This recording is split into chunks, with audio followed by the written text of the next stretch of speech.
Alhamdulillah. Ya, Insya Allah sudah banyak yang antusias nih Teh di sore hari menuju menjelang akhir tahun, tapi yang antusiasnya luar biasa untuk menunggu sharing dari Teh Fani. Jadi, tanpa berlama-lama lagi, Insya Allah sudah siap ya Teh ya sharing. Siap, insya Allah. Oke, baik. Kepada Teh Fani, waktu dan layar dipersilahkan. Ya, Bismillahirrahmanirrahim. Terima kasih Teh Gaida dan teman-teman semuanya. Bismillahirrahmanirrahim. Assalamualaikum warahmatullahi wabarakatuh. Apa Waalaikumsalam. kabar teman-teman semuanya ya? Alhamdulillah semoga semuanya dalam keadaan sehat, dalam keadaan baik, dalam keadaan yang dekat dengan Allah. Alhamdulillah Rabbil Alamin. Kita panjatkan puji dan syukur kehadirat Allah Subhanahu wa Ta'ala atas nikmatnya yang tidak terhingga yang masih Allah berikan kepada kita sampai hari ini ya, terkhususnya nikmat keimanan. Nikmat kita masih diberikan hidup, masih diberikan waktu untuk bisa memperbaiki diri lagi insya Allah. Walau alam apakah kita akan bertemu di tahun depan atau selesai di tahun ini, tidak ada yang bisa menjamin ya.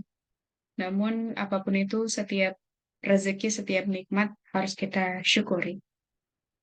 Kemudian salam serta salam juga kita sampaikan kepada Nabi Muhammad SAW, kepada keluarganya, para sahabatnya, dan para pengikutnya hingga akhir zaman nanti. Insya Allah berkumpulnya kita dalam kajian ini, bermuhasabahnya kita nanti insya Allah dalam kajian ini dalam rangka mengikuti jejak-jejaknya Rasulullah, dalam rangka berikhtiar agar senantiasa istiqomah mengikuti tapak-tapaknya Rasulullah sampai akhir hayat nanti. Amin ya Rabbal Alamin. Sebelumnya aku izin share screen dulu. Bismillahirrahmanirrahim. Kita akan ngebahas tentang 2023, tahun penuh bahagia, bangga atau kecewa. Sebentar ya, kita hapus dulu.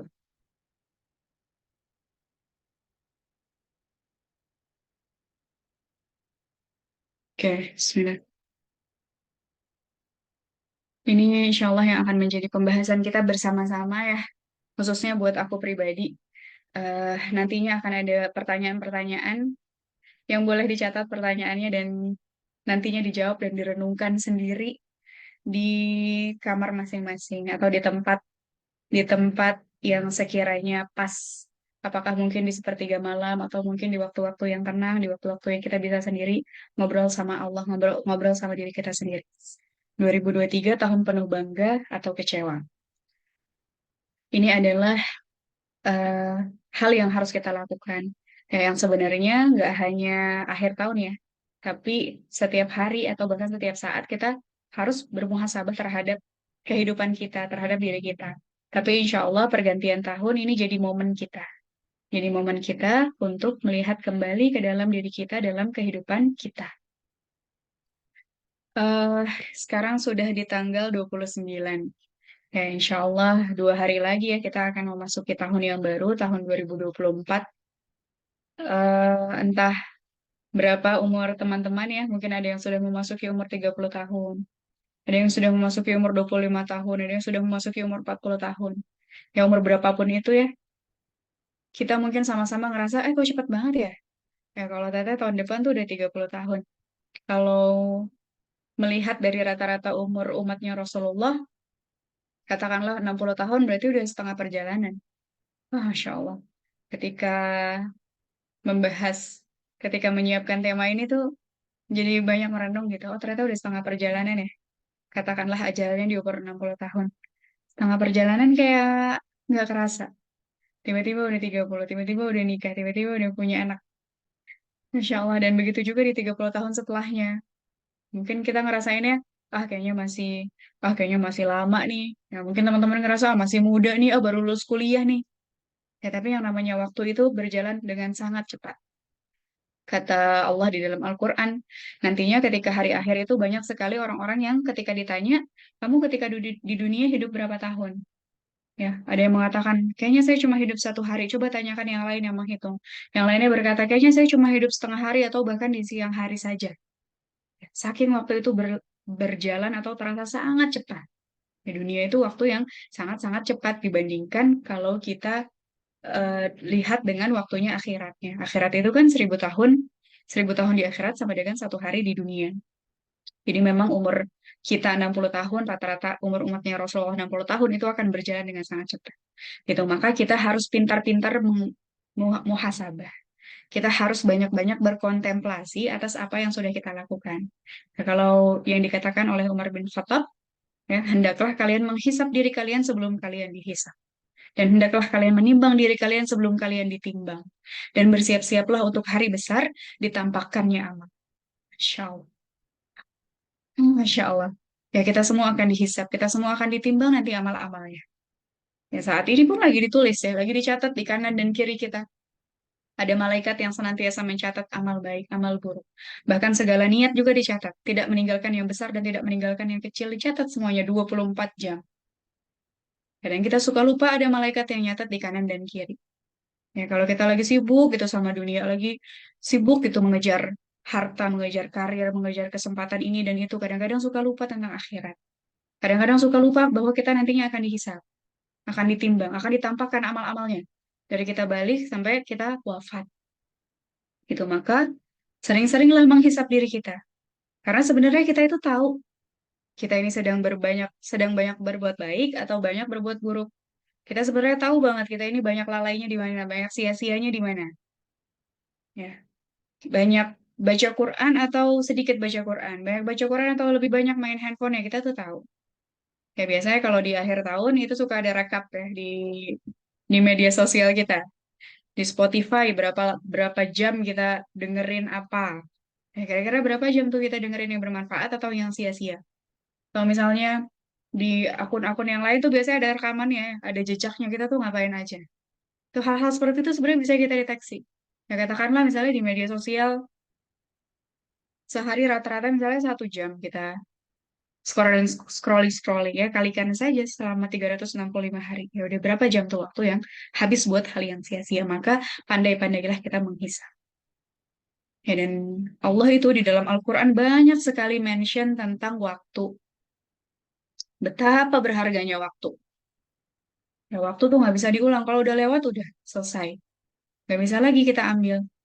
Ya Allah berfirman dalam Quran surat Al-Asr, ya, wal asr innal insana lafi khusr. Demi masa, Allah bersumpah demi waktu. Setiap apapun yang menjadi sumpahnya Allah itu sesuatu hal yang besar, yang luar biasa. Ya, maka waktu adalah salah satunya. Demi masa, demi waktu.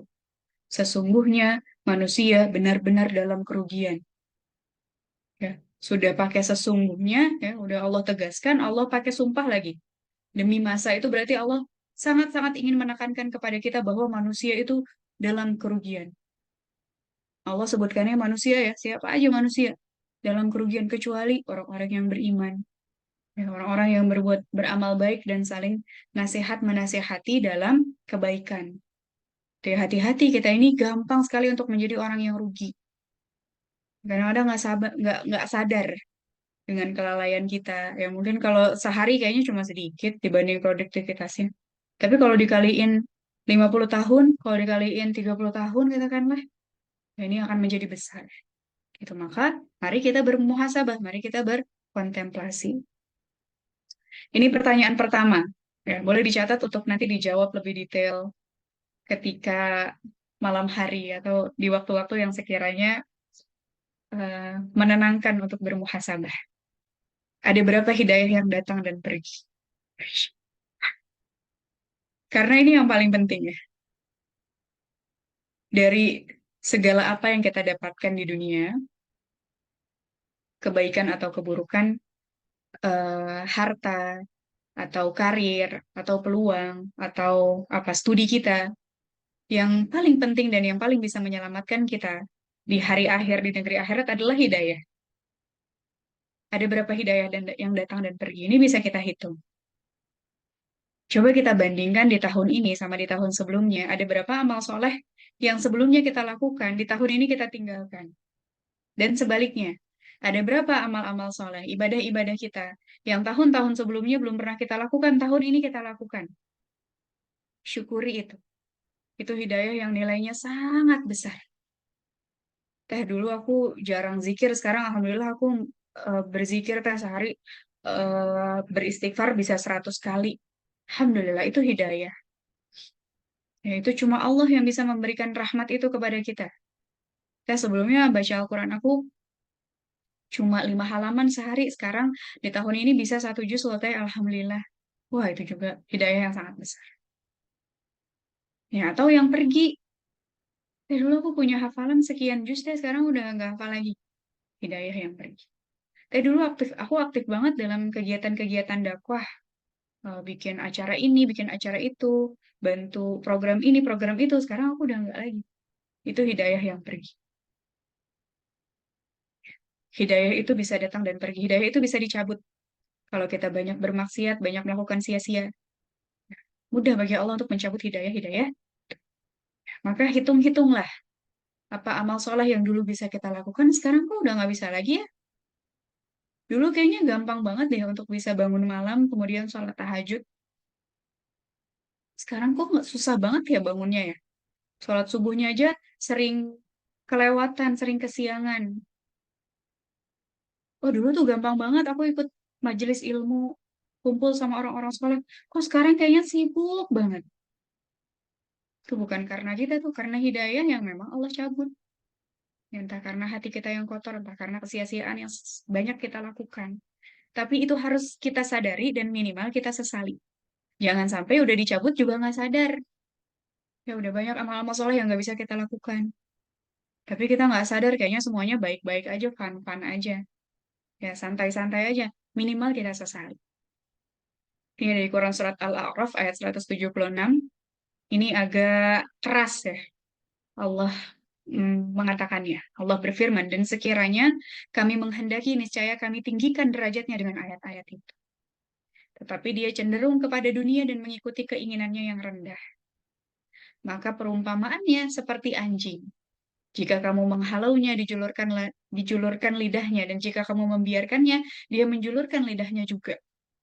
Demikianlah perumpamaan orang-orang yang mendustakan ayat-ayat kami, maka ceritakanlah kisah-kisah itu agar mereka berpikir. Ini salah satu ayat yang pembahasannya menyadarkan teteh di tahun ini. Ketika kita sudah memahami atau sudah mendapatkan suatu ayat, kemudian kita mengamalkannya. Ya, katakanlah kita sudah memahami tentang pentingnya membaca Al-Quran. Kita sudah memahami tentang pentingnya menutup aurat. Kita sudah memahami pentingnya berinfak. Kita sudah memahami pentingnya berdakwah. Kita sudah membahas misalnya Quran surat As-Saff. Kita sudah membahas surat ini, kita sudah membahas surat itu, kita sudah banyak mendapatkan ilmu-ilmu ya dari kajian-kajian yang kita datangi. Tapi kemudian kita meninggalkan ayat-ayat itu, kita meninggalkan amalan-amalan itu dan mengikuti dunia yang rendah. Sebenarnya udah tahu sih ayatnya yang mana tentang menutup aurat. Ya, tapi karena tuntutan kerjaan nih, ya nggak usah lah. Ya, syar'i-syar'i banget misalnya. Sebenarnya udah tahu misalnya ayat tentang berbakti kepada orang tua, tentang berlaku ihsan, memperlakukan orang tua dengan sebaik-baiknya. Aduh, tapi banyak kebutuhan ini, tapi banyak kegiatan ini, akhirnya sibuk, nggak diamalkan. Tadinya udah Allah kasih hidayah untuk membaca Al-Quran, setiap hari 1 juz atau menghafalkan Al-Quran. Tapi kemudian, aduh, karena kesibukan ini, sekarang udah kerja, sekarang udah ini, wah banyak alasan. Akhirnya ditinggalkan. Ya, karena cenderung kepada dunia yang rendah. Kata Allah perumpamaannya seperti anjing. Jika menghalaunya dijulurkan lidahnya. Kalau dibiarkan dijulurkan lidahnya juga. Jadi hati-hati. Ya jangan sampai karena dunia, karena kesibukan, karena pekerjaan, ya, karena alasan-alasan yang lainnya, kita membiarkan hidayah-hidayah itu pergi tanpa menyesalinya. Bismillah. Ya, dan kita percaya Allah itu Maha Pengampun. Allah itu Maha memberikan hidayah. Allah itu Maha mencintai, jadi tidak ada kata terlambat. Ketika hari ini ya, tahun ini kita menghitung-hitung, oh ya Allah banyak banget hidayah yang Allah cabut. Kenapa ya? Apa kesia-siaan yang aku lakukan? Apa kemaksiatan yang aku lakukan sampai Allah cabut begitu banyak hidayah? Minta ampun sama Allah. Semoga Allah berikan lagi hidayahnya. Ya, banyak-banyaklah berdoa. Ya, doanya ada di Quran surat Ali Imran ayat 8. Allah mengajarkan kita doa. Kalau sudah Allah yang ajarkan di dalam Al-Quran, maka itu adalah doa yang terbaik. Rabbana la tuzigh qulubana ba'da idh hadaitana wa hab lana min ladunka rahmah innaka antal wahhab. Oh, banyak-banyak doa ini ya. Ya Tuhan kami, ya Rabbana. Janganlah Engkau condongkan hati kami kepada kesesatan setelah Engkau berikan petunjuk kepada kami. Dan karuniakanlah kepada kami rahmat dari sisimu, sesungguhnya Engkau Maha Pemberi. Ini adalah doa ketika kita mengenang hal-hal indah bersama Allah. Ya Allah, jangan Engkau condongkan hati kami setelah kepada kesesatan setelah Engkau berikan kami petunjuk. Ya Allah, dulu Allah pernah kasih aku hidayah, ya Allah. Kenanglah hal-hal indah itu. Kenang di Ramadan tahun ini ya. Bentar lagi Ramadan. Ya Allah, di Ramadan tahun ini aku bisa iktikaf, mengejar 10 hari terakhir. Rasanya indah banget, rasanya nyaman, tenang banget. Padahal padahal Qiyamul Lail berdirinya lama banget ya Allah. Kayak bisa berjam-jam, tapi kayaknya mudah aja, kayaknya nikmat banget bisa lama-lama beribadah kepada Allah. Ya Allah, dulu bisa aktif dalam berbagai kegiatan dakwah ya Allah. Rasanya dekat banget sama Allah. Yang dipikirin akhirat terus. Ya, kalau sekarang tuh kayaknya risau banget sama dunia. Kayaknya khawatir banget rugi uang, khawatir banget rugi waktu, rugi tenaga. Nah, dulu bisa ya seolah itu. Sekarang kok nggak bisa? Ya Allah, dulu kayaknya mudah banget baca Al-Quran 1 juz sehari itu sebelum subuh juga udah selesai ya Allah. Sekarang sampai malam juga nggak kelar-kelar bacaan 1 juznya. Kenang hal-hal indah kita bersama Allah. Kenanglah ketika kita mampu memohon kepada Allah sampai kita menitikkan air mata. Apalagi saat sujud. Minta ampunnya saat sujud. Sampai kita berlinang air mata.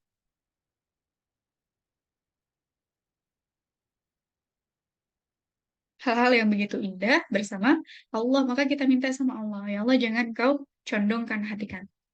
Yang kadang-kadang condongnya itu sedikit. Beloknya dikit. Mungkin cuma 1 derajat, cuma 2 derajat. Dikit banget, nggak kerasa. Tapi kalau lama-lama, ya 360 hari, 365 hari, condongnya 1 derajat. Terus, jadi beloknya jauh. Awalnya cuma, oh nanti aja deh, yang biasanya udah nyelesain 1 juz misalnya ketika subuh hari, nanti aja deh siang-siang. Condong sedikit banget. Tadinya cuma scrolling, nggak apa-apa, bentar doang 15 menit lah. Tapi lama-lama melenceng, melenceng terus, sampai akhirnya kesia-siaannya banyak. Awalnya melenceng cuma chattingan misalnya, ya sama lawan jenis. Ah nggak apa-apa, cuma bahas kerjaan. Cuma bahas tugas kelompok. Tapi terus lama-lama akhirnya jadi perzinahan yang besar. Ya, hati-hati. Kemudian meminta karuniakanlah kepada kami rahmat dari sisimu. Wahab lana min ladunka rahmah. Rahmat dari sisimu. Ladunka itu kalau dalam kajian tafsirnya adalah pemberian yang sangat-sangat spesial. Kalau orang ngasih hadiah tuh kayaknya dari brankas. Spesial banget. Itu ladunka rahmah. Maka hidayah kita itu pemberian yang sangat-sangat spesial dari Allah. Jadi dalam Al-Quran itu ladunka itu dipakai oleh 3 hal. Pertama, ketika Allah menceritakan pemberian anak untuk Nabi Zakaria. Nah, itu spesial banget ya. Karena istrinya sudah sangat tua dan dikatakan mandul, tapi tiba-tiba bisa memiliki anak itu ladunka. Pemberian yang sangat spesial dari Allah. Kemudian ilmunya Nabi Khidir juga pakai ladunka. Ilmunya Nabi Khidir bisa menyingkap masa depan ya, bisa mengetahui hikmah-hikmah. Itu pemberian yang sangat spesial.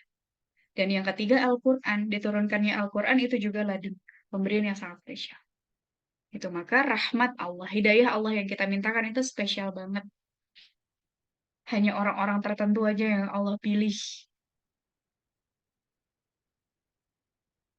Makanya musibah terbesar itu musibah agama. Jadi kalau kita ngelihat misalnya sekarang di saudara-saudara kita di Gaza, wah itu besar banget kerugiannya ya. Rumah-rumah hancur, ya ada berbagai macam lah harta-harta hilang dan seterusnya. Lebih besar musibah agama. Lebih besar ketika kita meninggalkan hidayah-hidayah kita. Lebih besar ketika kita ya kembali kepada kemaksiatan. Lebih besar musibah itu. Ya boleh jadi mereka yang kehilangan rumahnya, kehilangan tanahnya, tapi kemudian mendapatkan syuhada, kemudian mendapatkan ampunan Allah, kemudian mendapatkan pahala dari Allah yang luar biasa. Wah, itu menjadi nikmat yang sangat besar. Ya, innaka antal wahhab. Sesungguhnya engkau maha pemberi. Allah maha memberi hidayah kepada kita, memberi rahmat kepada kita. Dan Allah itu memberinya berkali-kali. Ya, ketika kita selalu meminta. Jadi boleh jadi hidayah saat ini ada banyak yang hilang. Tapi kalau kita minta terus sama Allah, insya Allah Allah kasih lagi. Insya Allah Allah kembalikan lagi kenikmatan kita bersama Al-Quran. Kenikmatan kita mendirikan malam, mendirikan sholat di sepertiga malam terakhir. Yang sangat mudah bagi Allah. Maka mintalah banyak-banyak. Pertanyaan kedua, apa saja dosa, kelalaian, dan kesia-siaan yang aku lakukan? Hmm. Diingat-ingat apa yang sudah kita lalaikan.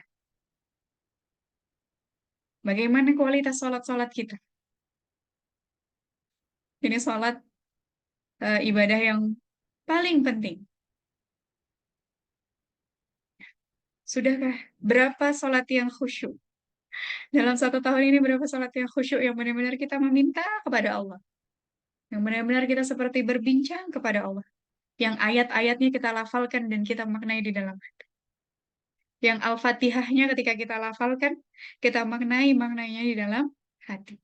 Ketika kita mengatakan ihdinas shiratal mustaqim, ya Allah tunjukkanlah kami jalan-jalan yang lurus, itu benar-benar kita mintakan di dalam hati, nggak cuma dari mulut aja. Berapa sholat-sholat kita yang lalai? Berapa amal-amal kita yang niatnya tuh melenceng? Ya, atau amanah-amanah yang kita lalaikan? Minta ampun sama Allah.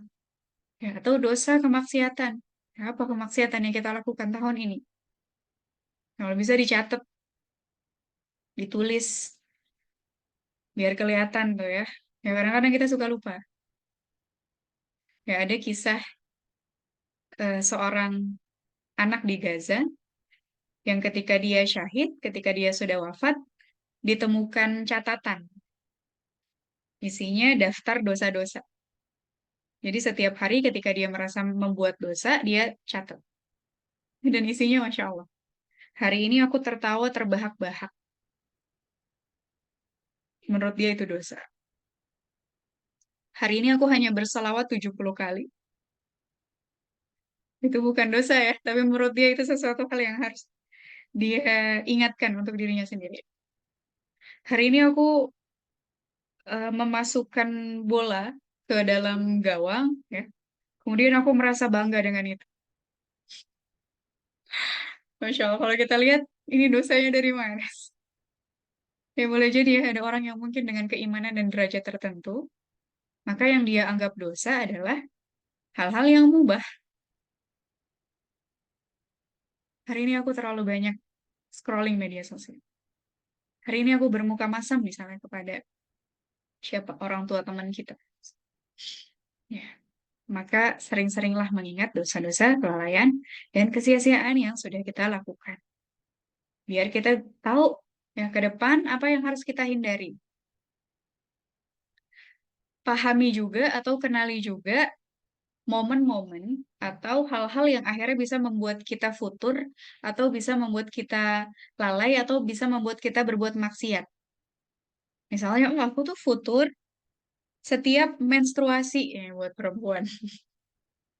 Ketika menstruasi, entah mengapa ada perasaan membolehkan kita untuk berlalai-lalai ya, mentang-mentang nggak sholat, mentang-mentang tidak boleh memegang mushaf, Kemudian ngerasa boleh santai-santai, boleh bangunnya siang, dan seterusnya. Oh, menstruasi nih yang biasanya jadi momen futur. Berarti ketika menstruasi tetap harus dijaga ibadah-ibadah. Diganti aja dengan zikir, dengan mengikuti majelis ilmu, dengan membaca tafsir Quran, dengan murojaah. Oh, banyak ya ibadah-ibadah yang bisa kita lakukan. Oh, ini futurnya ketika banyak nonton film. Berarti filmnya harus dikurangi atau bahkan dihilangkan. Oh, ini dosanya eh, ketika sering mengeluh, ketika lupa bersyukur. Oh, berarti ini nih ya, kayak ditandain tuh momen-momennya. Sehingga kita tidak mengulangi kesalahan yang sama. Di Quran Surat Az-Zumar ayat 53 Allah berfirman, katakanlah, wahai hamba-hambaku yang melampaui batas dengan menzalimi dirinya sendiri. Janganlah berputus asa dari rahmat Allah. Sesungguhnya Allah mengampuni dosa semuanya. Sesungguhnya dialah yang maha pengampun lagi maha penyayang. Mungkin di tahun ini ada yang ngerasa udah hopeless banget sama dirinya sendiri. Udah jijik banget sama dirinya sendiri. Dengan dosa-dosa yang dilakukan, dengan kemaksiatan, dengan kelalaian yang dilakukan. Kata Allah, jangan putus asa. Mungkin ada yang kesel sama dirinya sendiri karena dia selalu bertekad tapi nggak dijalan-jalanin. Tahun ini aku bertekad akan melakukan ini, nggak dijawab, nggak dilakukan. Tahun ini aku bertekad akan lebih dekat dengan Al-Quran, sama aja. Jangan putus asa, kata Allah. Ya, kan Allah yang langsung memanggil ya, wahai hamba-hambaku yang melampaui batas menzalimi dirinya sendiri. Udahlah itu menzalimi dirinya sendiri. Kalau menzalimi diri sendiri itu pasti berkhianat kepada Allah. Pasti Allah juga yang dikhianati. Tapi begitulah maha pengampunnya Allah, begitulah maha penyayangnya Allah. Harusnya Allah yang kecewa sama kita ketika kita bermaksiat kepada Allah. Tapi kata Allah, jangan putus asa ya. Ayo kejar rahmat Allah, ayo bertaubat lagi. Ya. Nah, makanya ada anjuran kalau di akhir tahun, sholat, untuk sholat taubat. Kita memohon ampun kepada Allah. Dan setelah kita berkontemplasi, setelah kita bermuhasabah, ya Allah banyak banget lalanya. Ya Allah banyak banget dosa-dosanya. Kita sholat taubat minta ampun sama Allah. Ya semoga Allah ampuni. Kemudian adakah hak sesama manusia yang belum aku penuhi? Ini juga. Hablum minallah, hablum minan nas. Siapa ya? Ada utang nggak? Ya, mungkin ada yang pernah aku pinjam duitnya tapi belum dibalikin. Atau ada janji-janji yang belum dipenuhi. Oh, dulu pernah berjanji ini tapi belum dipenuhi. Ya, atau ada urusan-urusan yang belum selesai-selesai. Atau bagaimana perlakuan kita terhadap orang tua kita? Udah bisa benar-benar berbakti belum sama orang tua? Apakah udah banyak berkabar, pulang, atau traktir orang tua kita? Atau lakukan hal-hal yang bisa membuatnya tersenyum? Ya, atau yang sudah menikah kepada pasangan kita, yang sudah punya anak kepada anak kita. Nah, ini yang juga harus kita muhasabah. Ini pertanyaan selanjutnya. Ini yang agak berat ya. Sudahkah mampu menjawab segala ujian Allah dengan ketaatan? Di tahun 2023 ini, ya, tiap kita memiliki ujiannya masing-masing. Tiap kita memiliki air matanya masing-masing. Ada yang mungkin air matanya karena temannya. Ada yang mungkin air matanya karena penyakitnya. Ada yang mungkin air matanya karena skripsinya, ya, karena studinya, ya, karena beban tanggungannya, ya, atau karena apa, bertemu dengan orang yang menzoliminya, bertemu orang yang mengambil hak-haknya. Setiap orang punya ujiannya masing-masing. Maka sudahkah di tahun ini kita mampu menjawab ujian itu dengan ketaatan? Sudah mampu belum ridho kepada Allah? Di tahun 2023 ini sudah mampu belum ridho kepada Allah? Ya, kalau masih ngerasa berat menghadapi hari-hari. Kalau masih ada pertanyaan-pertanyaan, ya Allah, kenapa aku sih yang harus begini? Kenapa harus ketemu orang itu sih? Kenapa harus partnernya dia sih? Itu belum ridho sama Allah. Maka ya, di beberapa hari yang tersisa. Coba kita kembali menguatkan hati kita. Raditu billahi rabba ya. Rasulullah anjurkan kita banyak-banyak berdoa. Raditu billahi rabba wa bil islami dina bi Muhammadin nabiyya wa rasul. Ridho kepada Allah. Menerima segala ketetapannya. Menerima segala perintahnya. Allah perintahkan apa? Kita jalankan. Karena kita ridho kepada Allah. Allah pertemukan kita dengan siapa? Allah titipkan kita siapa? Kita ridho kepada Allah. Allah berikan kita penyakit apa? Allah berikan kita musibah apa? Ridho kepada Allah. Seperti Nabi Ayub. Ya. Nabi Ayub itu Allah berikan ujian yang berlapis-lapis. Jadi nggak cuma satu, tapi langsung sekali banyak dalam waktu yang bersamaan. Kalau peribahasanya sudah jatuh, tertimpa tangga, tertimpa pot, tertimpa oh banyak lah tertimpanya. Sudah diberi penyakit yang sangat keras, hartanya semuanya habis, dijauhi masyarakat, anak-anaknya semuanya meninggal.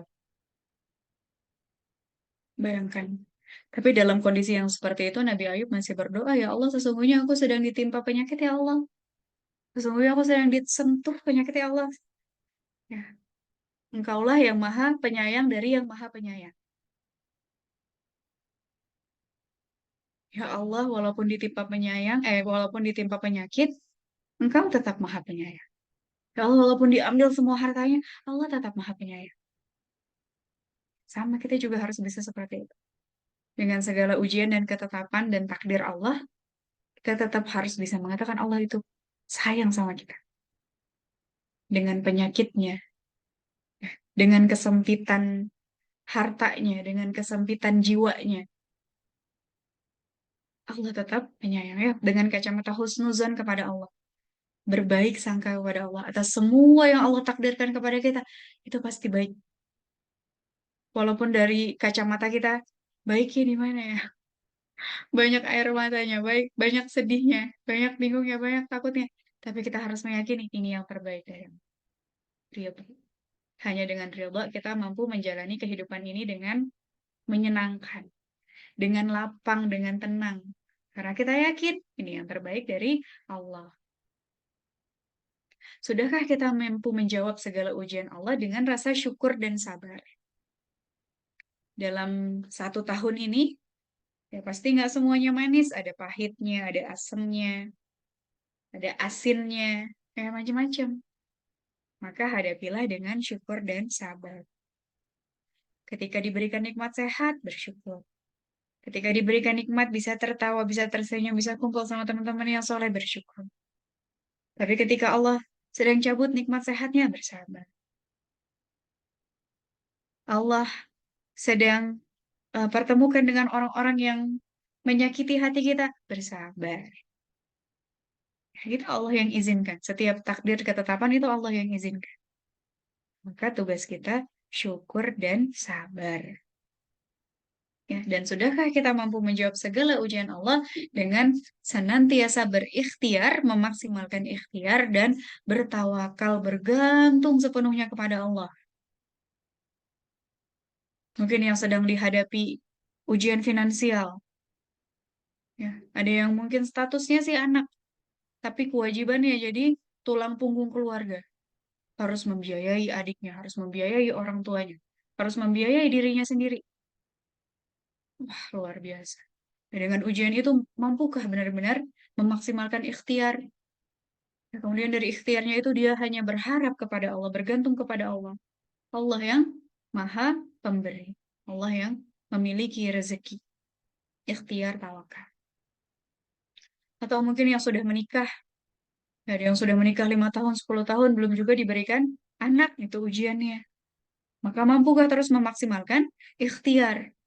Ya, coba program hamilnya, olahraganya, makan sehatnya, ke dokternya. Nah, mungkin ada yang program bayi tabung menghabiskan sekian ratus juta, oh itu ikhtiar. Dan bergantung sepenuhnya kepada Allah. Setelah itu serahkan semuanya kepada Allah. Ada yang mungkin ujiannya dengan pasangan hidupnya. Pasangan hidupnya yang misalnya melakukan kemaksiatan. Maka tugasnya berikhtiar. Jawab dengan ikhtiar. ikhtiar untuk selalu mengingatkan, selalu memberikan teladan. Kemudian bertawakal kepada Allah, terus mendoakan pasangan hidupnya agar kembali ke jalan yang benar. Macam-macam ya ujian orang, ada yang mungkin dari anaknya, dari orang tuanya. Tapi setiap ujian itu harus mampu kita jawab dengan ketaatan kepada Allah. Semakin taat, semakin banyak doanya, semakin banyak zikirnya, maka itulah kemenangan. Kemenangan hidup. Kemenangan hidup itu ketika kita mampu taat kepada Allah. Walaupun seluruh orang di dunia bilang dia hidupnya malang banget, hidupnya sial banget. Tapi kalau kita mampu menjawab ujian itu dengan ketaatan, kata Allah hidup kita menang. Karena dunia sebentar. Ya, ketika wafat, udah. Ketika isinya kita jawab dengan ketaatan, kesabaran, rasa syukur, ridho kepada Allah. Insya Allah setelah itu, kebahagiaan negeri akhirat. Ya, ini yang harus kita upayakan. Ya, maka minta tolong sama Allah. Kalau yang setahun ini belum mampu menerima ujiannya, belum mampu menerima takdir dari Allah, masih sering bertanya kenapa, sering-sering berdoa. Raditu billahi rabb. Sering-sering minta tolong sama Allah, ya Allah kuatkanlah. Ya Allah mampukan aku menjawab ujian ini dengan semakin taat kepada Allah. Kemudian, ya, bayangkanlah, pernahkah kita bayangkan apa jadinya saat kita meninggal? Kalau kita ngomongin muhasabah, maka banyak-banyaklah mengingat mati. Mengingat kematian, mengingat hari akhir, mengingat negeri akhirat. Pernah nggak ngebayangin kalau kita meninggal besok? Gimana ya jadinya? Kalau kita meninggal besok, kira-kira apa yang terjadi setelahnya? Ya, ini kita renungkan ya, yang namanya merenungkan perjalanan hari akhir, itu akan membuat kita banyak berbenah. Ya, ini perjalanan kita yang sangat panjang, masih sangat panjang. Kita pengen ke surga, tujuan akhir kita. Maka banyak-banyaklah mengingat hari akhir. Ya, kita ada di sini nih, ada di alam dunia. Sebelumnya sudah kita lewati alam ruh dan alam kandungan. Kemudian kita dilahirkan oleh Allah, ya sampai sekarang kehidupan kita alam dunia. Maka ketika kita wafat nanti, ketika kita meninggal nanti, wallahu alam ya kita nggak pernah tahu meninggalnya kapan. Maka ya udah yang tersisa hanyalah amal-amal kita. Kita akan dimasukkan ke dalam liang kubur. Kemudian kita akan ditimpun dengan tanah. Kemudian orang-orang terdekat kita, keluarga kita, anak-anak kita, pasangan kita, teman-teman kita, yang hari ini kita bersama di dunia. Yang hari ini kita makan-makan bareng, ya, cerita-cerita bareng, beramal soleh bareng, udah semuanya akan pergi. Yang tersisa apa? Tersisa hanya amal-amal kita yang akan menemani. Yang tersisa hanyalah bacaan-bacaan Al-Quran kita yang dulu kita lafalkan sepanjang hidup. Yang tersisa hanyalah sholat-sholat kita yang kita tegakkan semasa kita hidup. Yang tersisa hanyalah infak-infak kita, sedekah-sedekah kita yang kita sisihkan, yang kita perjuangkan selama kita hidup. Itu yang akan menerangi, itu yang akan menemani, ya, itu yang akan menjaga kita nanti di alam kubur. Kadang-kadang kalau kita mikirnya kerjaan terus ya, mikirnya tentang bisnis yang sedang kita rintis, terus rasanya kita akan hidup selamanya. Wah, harus melakukan ini, harus melakukan itu. Sampai kita lupa akhirat. Maka ingat-ingat bahwa yang menjadi tujuan kita adalah akhirat.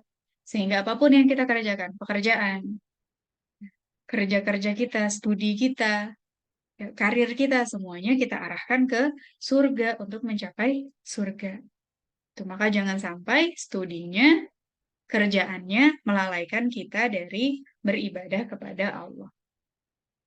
Ya, masih ada alam kubur. Allahu alam kita berapa lama di alam kubur, mungkin ratusan tahun, mungkin ribuan tahun. Dari sini, ketika kita tidak maksimalkan di dunia, maka sudah ada siksa di sini menanti ya. Sudah. Kemudian hari kiamat, ya, kehancuran alam semesta. Kemudian hari berbangkit, ya Allah bangkitkan kita semuanya. Sampai sidik jarinya Allah tuh mampu menyusun sidik jari. Sama persis. Setiap manusia ya, dari zaman Nabi Adam sampai sekarang, nggak ada yang sama sidik jarinya. Dan Allah bisa mengembalikan kita sampai sidik jarinya. Ya, di dalam Al-Quran sering Allah gambarkan ya, bagaimana orang-orang itu terkaget-kaget. Ah, celaka, siapa yang membangkitkan kita? Karena mereka nggak pernah mengira ada kehidupan setelah kematian, dikiranya udah selesai. Belum. Justru kematian itu hanyalah awal dari kehidupan panjang kita. Hari berbangkit pada mahsyar yang begitu sulit. Kemudian ada syafaat, ya Insya Allah nih. Apakah kita mendapatkan syafaat dari Al-Quran? Ya, Al-Quran itu akan memberikan syafaat bagi sahabatnya di dunia. Atau kita mendapatkan syafaat dari Rasulullah, ya karena kita senantiasa menunjukkan kecintaan kita kepada Rasulullah dengan menghidupkan sunnah-sunnahnya, ya dengan menyampaikan risalahnya, ya dengan tergabung dalam apa kegiatan-kegiatan dakwah. Wah, itu menunjukkan kecintaan kita kepada Rasulullah. Karena salawat-salawat kita, ya boleh jadi ya, semoga kita termasuk orang yang mendapatkan syafaat. Ya kalau udah dapat syafaat nih udah nggak usah dihisap-hisap lagi, langsung jalan tol. Ya, tapi kalau nggak dapat privilege syafaat ya, nggak dapat bantuan orang dalam, kesini dulu nih, hisap dulu. Udah lama nih ngantri. Dibentangkan seluruh amalnya. Ya, ditunjukkan kepada seluruh manusia. Ya, dihadirkan saksi-saksinya. Bahkan diri kita menjadi saksi terhadap diri kita sendiri. Tangan berbicara. Ya, kaki kita berbicara kemana aja melangkah. Apa saja yang dilakukan, ya, tangan kita berbicara. Ada penyerahan catatan amal ya, rapor. Ya kita waktu kuliah aja mau ngelihat nilai tuh deg-degannya udah setengah mati. Gimana catatan amal yang akan menunjukkan kita akan ke surga atau ke neraka ini. Menyeramkan ya seperti apa. Kemudian mizan ditimbang, ada telaga Rasulullah, kemudian baru melewati sirat, baru kita akan ke surga atau ke neraka. Masih sangat panjang. Maka persiapkanlah. Ya, ini diingat-ingat. Sehingga kita tahu apa yang harus kita persiapkan, apa yang harus kita bekali. Ya mungkin ada yang pulang kampung ya ini akhir tahun. Kita pulang kampung aja bekalnya banyak banget kan. Ya bawa uang yang paling penting. Bawa makanan, minuman, takut lapar di jalan. Nah, tentuin pakai apa pulangnya, pakai bis, pakai kereta, pakai pesawat, berbekal. Apalagi kita pulang ke negeri akhirat. Maka pertanyaan terakhir adalah, apa janji pada dirimu dan Allah untuk tahun 2024? Kita tuliskan janji-janji kita. Kita berjanji pada Allah, ya Allah, ya, aku berjanji di tahun 2024 ingin bisa lebih dekat dengan Al-Quran. Ya Allah, aku janji di 2024 akan bisa selalu berzikir terhadap apapun kondisinya. Mungkin ada yang kondisinya mungkin sedang sulit, banyak bertasbih. Atau kondisinya lagi di jalan, daripada bengong-bengong, daripada scrolling-scrolling, banyak-banyak berzikir. Subhanallah, walhamdulillah, wala ilaha illallah, wallahu akbar. Ya, setiap kita berzikir, Subhanallah, walhamdulillah, wala ilaha illallah, wallahu akbar, itu kita sedang menanam satu pohon di taman surga kita. Jadi kalau dalam sehari kita mengucapkan 100 kali, ada 100 pohon yang ditanam sama malaikat saat ini di taman surga kita.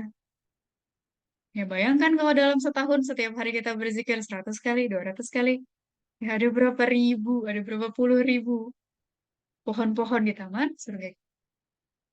Makanya senantiasa saat ini malaikat-malaikat itu sedang sibuk membangun istana dan membangun taman-taman surga terhadap hamba-hamba Allah yang soleh selama di dunia. Ya, dan boleh jadi pembangunan itu terhenti. Ya, ada malaikat yang sedang membangun istana surga tiba-tiba terhenti. Ada malaikat yang sedang membangun taman-taman surga tiba-tiba terhenti. Kenapa? Karena hamba Allahnya sedang lalai, sedang berhenti dari amal-amal soleh, sedang banyak futurnya, banyak maksiatnya. Ya, maka jangan sampai terhenti tuh istana-istana yang sedang dibangun, taman-taman surga yang sedang dibangun. gitu ya. Semoga kita mampu merencanakan, berjanji merencanakan ya, janji-janji kita, resolusi kita kepada Allah dan kepada diri kita sendiri. Ya, insya Allah ya, dengan kita merencanakan, dengan kita mengupayakan, bermuhasabah, semoga tahun depan lebih baik daripada tahun ini. Sekian dari aku, semoga bermanfaat. Mohon maaf atas banyak kekurangan. Wassalamualaikum warahmatullahi wabarakatuh. Waalaikumsalam warahmatullahi wabarakatuh. Masya Allah, barakallah kayak Fani. Luar biasa ya. Tadi teman-teman pemateriannya sampai di beberapa momen juga sempat ini ya kayak cukup terbawa emosional.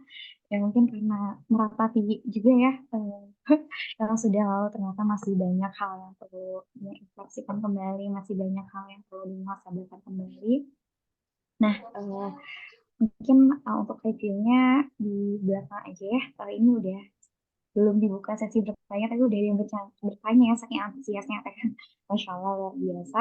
Nah, untuk saat ini kita akan buka sesi pertanyaan, diutamakan untuk tete-tete yang ingin raise hand dan on cam terlebih dahulu. Boleh, silahkan untuk raise hand.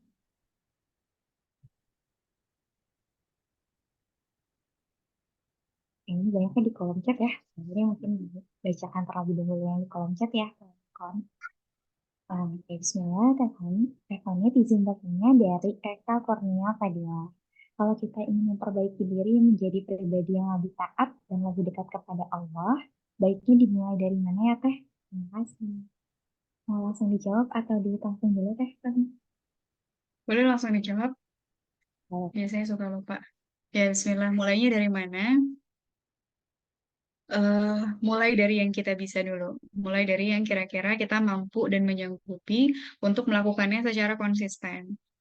Ya, karena Rasulullah itu menyampaikannya lebih menyukai amalan-amalan yang konsisten daripada yang besar tapi cuma sekali. Ya, jadi kira-kira kita bisa melakukan apa nih yang konsisten? Yang bisa kita amalkan setiap hari. Misalnya mulai dari beristighfar dulu. Istighfar kan sesuatu hal yang sangat mudah ya. Nggak perlu effort macam-macam, nggak perlu keluar uang, nggak perlu belajar ini, nggak perlu belajar itu. Kita nggak ada waktu teh sebelum tidur. Ya sebelum tidur jangan pegang HP, sebelum tidur beristighfar. Ya sampai kita ngantuk, sampai kita ketiduran. Itu bisa dimulai dari situ. Ya atau misalnya kalau memang kita bisa melakukan yang lebih dari itu, maka lakukanlah. Apakah dengan tadi memaksimalkan zikirnya atau tilawah Al-Quran atau misalnya ikut lembaga tahfiz Al-Quran atau misalnya ikut majelis ilmu, ya hal-hal yang kira-kira bisa mendekatkan diri kita kepada Allah. Dan diri kita sendirilah yang paling tahu kita ini mampunya di mana, kita ini bisa berubahnya di mana, yaitu kita sendiri yang paling tahu. Dan yang paling penting adalah progresif. Ya, jadi jangan sampai yang mudah-mudah dulu deh, tapi sepanjang tahun yang mudah terus. Kita minta juga sama Allah agar selalu meningkatkan hidayah-hidayah kita. Ya, semoga misalnya 3 bulan pertama merutinkan istighfar. 3 bulan selanjutnya, oh udah bisa lanjut nih. Yang melakukan hal-hal yang lebih besar, yang lebih mendekatkan diri kita kepada Allah. Kemudian, pahami ilmunya. Ya, kadang-kadang yang membuat kita tidak beramal itu karena nggak tahu ilmunya. Ya, boleh jadi ketika kita belajar, kita pahami ilmunya, kita lebih semangat beramal solehnya. Misalnya selama ini jarang banget baca Al-Quran. Kenapa? Oh, karena belum tahu ilmu tentang urgensi atau keutamaan membaca Al-Quran. Setelah baca bukunya baru tahu, oh ternyata kalau membaca Al-Quran itu akan didekati oleh para malaikat, didoakan, dimohonkan ampun. Oh ternyata kalau banyak baca Al-Quran itu, Al-Quran bisa menjadi syafaat di hari akhir. Oh ternyata ketika membaca Al-Quran itu proses terhapusnya dosa-dosa kita dan bertambahnya pahala-pahala kita. Satu huruf 10 kebaikan. Oh ketika sudah tahu amalnya menjadi semakin bersemangat. Itu maka banyak-banyak berilmu. Apakah bermajelis ilmu atau membaca buku, yaitu insya Allah bisa menyemangati kita. atau mulai dari meninggalkan kesia-siaan dan meninggalkan kemaksiatan. Wah, itu dampaknya akan sangat besar. Tinggalkan dulu misalnya kesia-siaannya, apakah dari lagu, apakah dari film, apakah dari media sosial, atau tinggalkan dulu kemaksiatannya. Masih ada yang bermaksiat secara diam-diam di ruang-ruang yang sepi. Nah, ini yang harus kita tinggalkan dulu. Ya, karena cahaya itu hanya bisa masuk ke dalam hati yang bersih. Sama kayak jendela ya. Jendela itu baru bisa masuk cahaya kalau jendelanya tuh bening. Tapi kalau jendelanya hitam karena kotor, sampai menghitam cahayanya nggak bisa masuk. Hidayahnya akan susah masuk. Maka banyak-banyaklah membersihkan diri kita. Banyak-banyaklah membersihkan hati kita. Apakah dibersihkan dengan Al-Quran, dengan zikir, dengan amal soleh, ya, dengan infak-infak kita. Itu insya Allah yang akan memudahkan kita mendekatkan diri kepada Allah. Itu wallahu alam. Oke, Masya Allah, jazakallah khair Teh Hamid. Untuk Kak, sudah terjawab ya, Insya Allah. Kalau ada yang mau ditanggapi, mungkin boleh di kolom chat.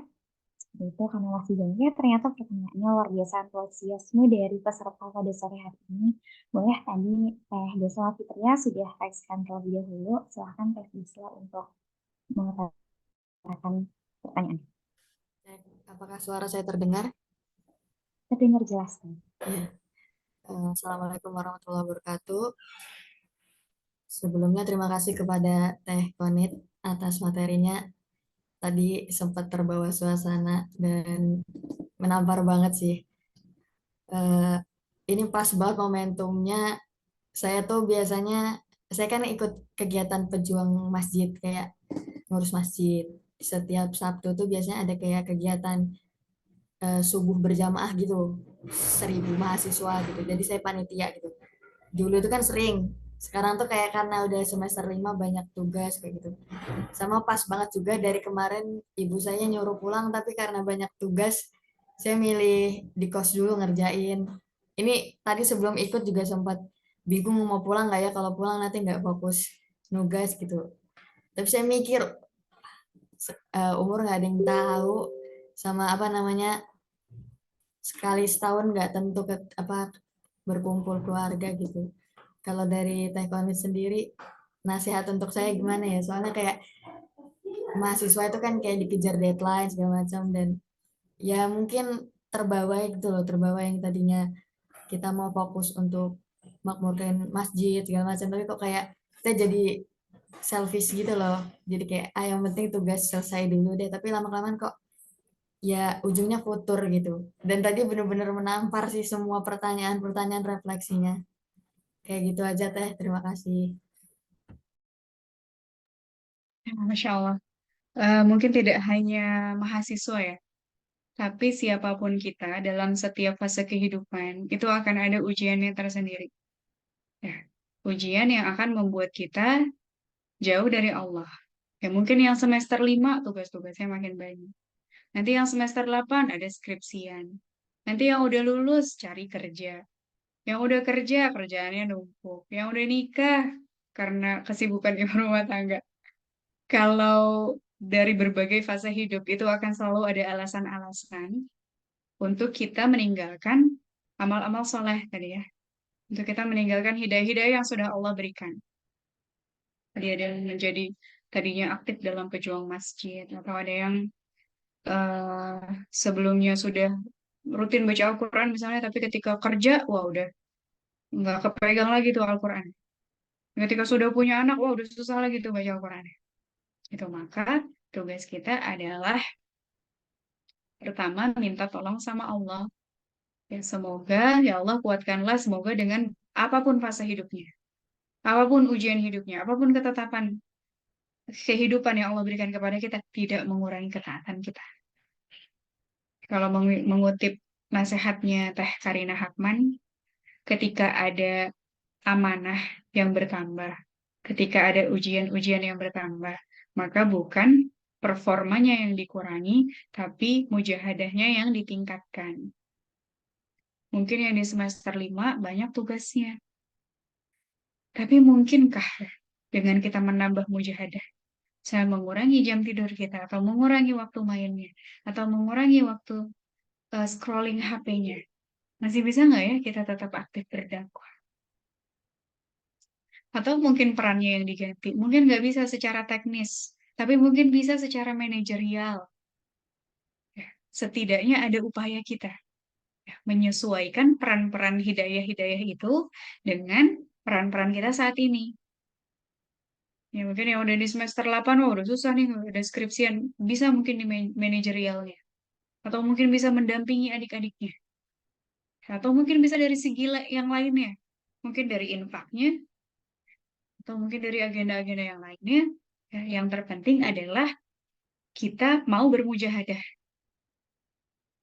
Ya, ada banyak banget ya contoh-contoh para aktivis dakwah yang dia tidak meninggalkan amanahnya, tapi kemudian Allah beri kemudahan akan kelulusannya.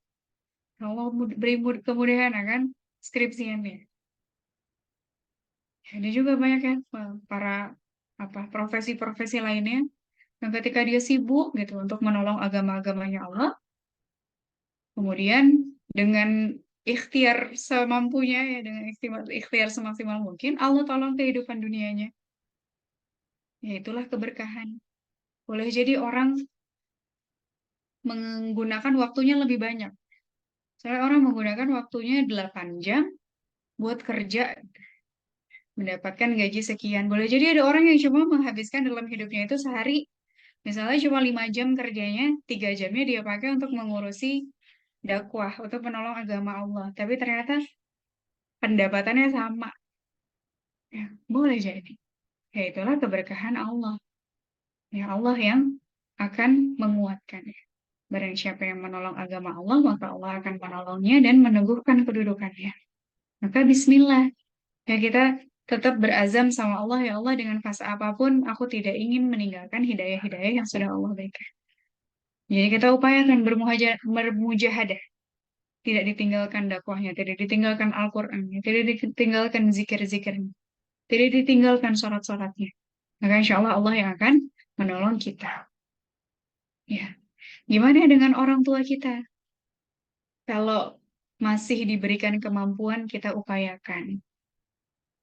Ya, karena yang namanya orang tua, berbakti kepada orang tua, itu sesuatu hal yang sangat-sangat mahal. Ya, bahkan infak terbaik tuh kepada keluarga kita, kepada orang tua kita. Jadi kalau masih ada waktu, ya, kalau masih bisa tugas-tugasnya dibawa pulang ke rumah, sempatkan sebentar menemui orang tua kita. Sekedar bawain martabak, sekedar bawain apa oleh-oleh dari sini misalnya. Ya itu udah sangat mengobati kerinduan mereka ya. Ridho Allah adalah ridho, ridho orang tua adalah ridho Allah. Jadi kalau masih bisa diupayakan, ya Bismillah kita upayakan. Gitu. Wallahu alam. Oke, Masya Allah, teleponnya jawabannya luar biasa ya. Untuk para perantau nih pasti langsung kena banget nih ya. Langsung kangen mama gitu ya. Orang tua gitu ya. Semoga kita bisa sama-sama menjadi anak-anak yang berbakti, anak-anak yang solehah gitu ya. Agar bisa menjadi syafaat untuk kedua orang tua kita. Amin. Jadi sekarang kalau saya pamit ya, tadi dirangkul lagi ya terkait bagaimana bukan amanahnya yang dikurangi ya, tapi bagaimana kita bisa menambah effort gitu ya, menambah mujahadah kita gitu, menambah ikhtiar kita gitu. Insya Allah akan Allah mudahkan. Kita akan juga menyinggung di Quran surah Muhammad ayat 7 ya, barang siapa yang akan menolong agama Allah gitu, Insya Allah akan Allah tangguhkan kedudukannya. Tentunya akan dibantu sama Allah gitu. Baik, mungkin ini akan menjadi pertanyaan terakhir di forum ini. Eh, untuk pertanyaan selanjutnya mungkin kalau Teh Komit berkenan akan ditanyakan ya Teh ya di luar forum, nanti uh, akan dijawab bila Teh Komit ada keluhan gitu ya teman-teman. Nah, untuk pertanyaan terakhir di forum ini adalah kepada Teh Zaryuni Agustina, tadi sudah resen untuk melontarkan pertanyaannya, silahkan. Oke, terima kasih Mbak. Assalamualaikum warahmatullahi wabarakatuh. Sebelumnya saya Waalaikumsalam. ucapkan terima kasih kepada Teh Konit untuk sudah bersedia berbagi ilmunya. Semoga apa yang Teh Konit sampaikan bisa memberikan kebaikan kepada semua. Amin ya robbal alamin. Teh Koan tadi kan ada menjelaskan apa saja dosa atau kelalaian dan kesia-siaan yang sudah kita lakukan. Nah, yang pengen saya tanyakan tuh Teh, ketika kita sudah berusaha untuk bisa meninggalkan segala macam kemaksiatan, untuk bisa meninggalkan segala kelalaian, tapi kerap kali kita tuh jarak antara meninggalkan itu tuh kita ulangi kembali. Kita tuh sudah berusaha semaksimal mungkin, tapi karena iman yang begitu lemah, kerap kali kita mengulangi kesalahan sama, kerap kali kita melakukan kemaksiatan sama. Nah, sikap apa yang paling tepat yang bisa kita lakukan agar kita tuh tetap optimis untuk bisa terus optimis tidak berputus asa atas tetap berusaha untuk meninggalkan kemaksiatan itu Teh. Karena untuk kembali bangkit meninggalkan kemaksiatan yang sudah kita usahakan itu dan terus kita maksiatin lagi, susahnya itu kayak berat nih, berat banget kayak. Nah, mungkin itu Teh. Jazakillah khair Teh. Ya, Masya Allah. Eh, betul ya, yang namanya keimanan itu bisa naik, bisa turun. Tapi kalau seorang mukmin itu, grafik keimanannya dia terus naik. Kalau dalam jangka panjang. Bagaimana caranya ketika iman kita naik kemudian turun, tadi apakah ada futur atau ada maksiat, kita pastikan naiknya itu lebih tinggi daripada sebelumnya. Ya, sehingga kita punya keistiqomahan yang semakin lama semakin baik. Misalnya, ketika kita bermaksiat, kita azamkan ke dalam diri kita untuk mm, ada hukuman. Makanya kata Umar bin Khattab, hisaplah diri kalian sebelum dihisap. Umar bin Khattab begitu. Dia ketika ketinggalan sholat berjamaah di masjid, itu kan lagi futur ya, futur versi Umar bin Khattab. Tapi dia tahu banget, wah ini nih awal mulanya futur nih, ini awal mulanya hidayah-hidayah Allah tercabut. Ya, karena mengetahui keutamaan yang begitu besar, karena memahami hidayah Allah yang begitu besar, dia menghukum dirinya sendiri dengan menginfakkan seluruh kebunnya untuk dakwahnya Rasulullah. Ya, dia mengatakan menghitung-hitung berapa ratus juta gitu. Itu kebun-kebunnya lagi berbuah, wah lagi panen deh. Udah cuan semua, diinfakin semuanya. Kenapa? Karena dengan merawat kebun-kebun itu menjadi penyebabnya ketinggalan sholat berjamaah di masjid. Itu maka lakukan itu juga pada diri kita. Ketika kita bermaksiat misalnya, bertekad untuk berinfak apa? Ya infak yang menurut kita itu berat. Yang kita menjalankannya itu sulit. Sehingga ada efek jerak di dalam diri kita. Oh, ketika bermaksiat ini aku akan melakukan. Oh, ketika bermaksiat ini aku akan membayarnya dengan 1000 kali istighfar di hari itu, misalnya. Sehingga ada efek jerak. Ya, ini yang harus kita lakukan sehingga semoga gitu ketika kita menghukum diri kita sendiri dengan banyak melakukan ketaatan, dengan banyak melakukan amal soleh, Allah menutup tadi ya, menutup kejahatan-kejahatan itu, titik hitam itu dengan kebaikan. Ya, dengan membersihkan kembali titik hitamnya. Ya, kemudian berikhtiar untuk melakukan amalan-amalan yang baik, ya, yang sekiranya bisa menghapus kesalahan-kesalahan yang lalu. Gitu. Dan kalau bisa lebih baik dari sebelumnya. Ya, kalau sebelum kemaksiatan kita sholat duhanya 4 rakaat, setelah bermaksiat kita coba tingkatin jadi 6 rakaat misalnya. Atau jadi 8 rakaat misalnya. Sehingga akan ada perbaikan hidup kita. Ya Allah itu kan perintahkannya untuk kita bertakwa dengan sebenar-benarnya takwa. Ya ayyuhalladzina amanu taqullaha haqqa tuqatih wa la tamutunna illa wa antum muslimun. Wahai orang-orang yang beriman, bertakwalah kamu dengan sebenar-benarnya takwa. Ya, para sahabat Rasulullah ketika mendengarkan ayat ini ngerasa nggak sanggup, mau give up. Ya Rasulullah susah banget ini perintahnya. Harus bertakwa dengan sebenar-benarnya takwa. Itu berarti melakukan yang terbaik. Itu berarti melakukan yang paling keren dalam kehidupan. Ya, menjadi orang yang paling bertakwa. Ya, dan janganlah kamu mati melainkan dalam keadaan muslim. Berarti Allah itu pengen kita mati dalam keadaan takwa yang sebaik-baiknya. Maka setiap tahun itu harus ada peningkatan takwa. Jadi hati-hati nih kalau kita bermuhasabah ya dari tahun ke tahun, segini-gini aja deh takwanya. Segini-gini aja deh ibadahnya. Segini-gini aja deh pemahamannya sama Al-Quran. Segini-gini aja deh interaksinya sama Al-Quran. Nah, berarti belum ada peningkatan takwa. Maka harus kita perjuangkan apa nih? Tahun depan peningkatan takwa yang bisa kita peroleh. Minta tolong sama Allah banyak-banyak. Ya, jauhi kemaksiatan, jauhi hal yang sia-sia, dekati orang-orang soleh, dekati perkumpulan orang-orang yang soleh, karena di situ kita akan termotivasi, karena di situ kita akan mendapatkan keberkahannya dari orang-orang yang soleh, insya Allah. Ini harus jadi target juga. Jadi ketika kita bikin resolusi, ya jangan resolusi dunia-dunia aja semuanya, resolusi akhiratnya juga. Ya, pencapaian kita terhadap Al-Quran, mau berapa juz kita nambah hafalannya? Mau berapa juz kita murojaah hafalannya? Ya mau surat apa aja yang kita baca tafsirnya, sehingga pemahaman kita terhadap Al-Quran tuh berkembang. Ya, mau amal soleh apa yang kita ikuti? Mau aktivitas dakwah apa yang kita kontribusi di dalamnya? Itu harus kita bikin tuh pencapaian-pencapaian secara akhirat. Ya, semoga ini yang akhirnya membuat kita bisa mati dalam keadaan husnul khatimah. Itu wallahu alam.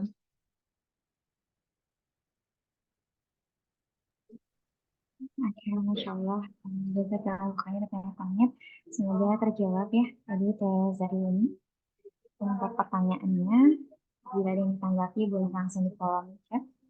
Ya, terima kasih banyak. Tadi adalah pertanyaan terakhir sekaligus menutup perjumpaan kita pada sore hari ini.